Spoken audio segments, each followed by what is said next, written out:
వాళ్ళు గుజరాత్లో పోటీ చేసిరు, ఉత్తరప్రదేశ్లో పోటీ చేసిరు, బీహార్లో పోటీ చేసిరు, మన వెస్ట్ బెంగాల్లో కూడా పోటీ చేసి 5 సీట్లు గెలిచారు. వాళ్ళు కూడా ఒక రాజకీయ సంస్థ, ఒక రాజకీయ పార్టీ. కానీ వాళ్ళని భూతంగా చూపించి ఇంకెంతకాలం మీరు ఓట్లు అడుగుతారు?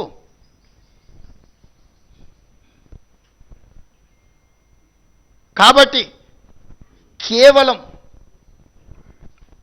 మత విద్వేషాలను రెచ్చగొట్టి కొన్ని రాజకీయ పార్టీల నాయకులను భూతంగా చూపించి రాజకీయ మనుగడ సాధించాలని ఆలోచన చేయడమే వాళ్ళ భావ దారిద్ర్యానికి పరాకాష్ట.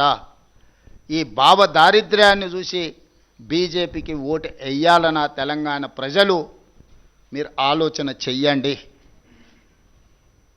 ఇక రెండవ పార్టీ బీఆర్ఎస్.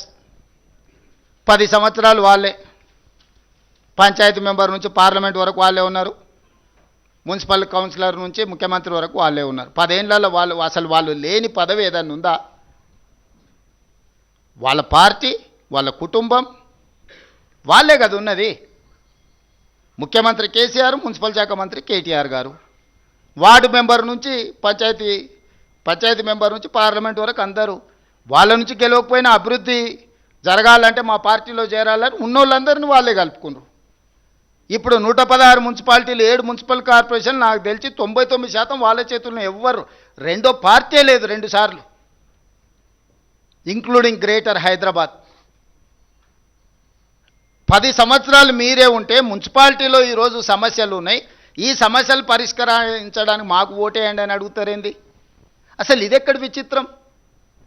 ఎక్కడి విచిత్రం ఇది? ఎప్పుడు మున్సిపల్లో లేమే, మొదటిసారి మేము ఓటు అడుగుతున్నాం.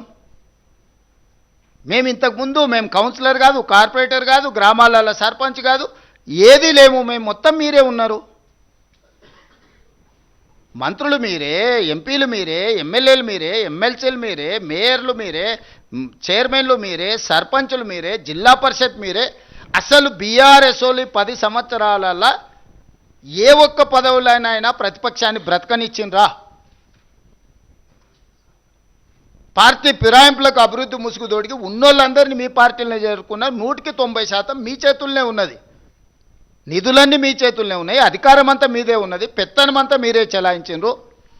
ఇవాళ ఏ మున్సిపాలిటీల సమస్య ఉన్నా దానికి ప్రధానమైన కారణం బీఆర్ఎస్ కాదా? దానికి కేసీఆర్, కేటీఆర్, హరీష్ కాదా? ఎందుకంటే కీలమైన శాఖలన్నీ వీళ్ళ ముగ్గురు దగ్గరనే ఉన్నాయి కదా. మిగతా వాళ్ళందరూ వాళ్ళ చేతుల్లో కీలు బొమ్మలే కదా. వాళ్ళు కేవలం తోలుబొమ్మల ఆట ఆడిచ్చారు. మిగతా వాళ్ళని మంత్రుల రూపంలో ముఖ్యమంత్రి గారిని కలవడానికి పోతే కూడా గేటు బయట నుంచే మెడల్ బట్టి నెట్టేసారు హోంగార్డ్స్, మనం చూసినాం కదా. 10 సంవత్సరాలు మీరే ఉండి మున్సిపల్ అయితే నిన్నటి వరకు మీరే. ఇప్పుడు లేటెస్ట్ ఎలక్షన్ జరుగుతుంది.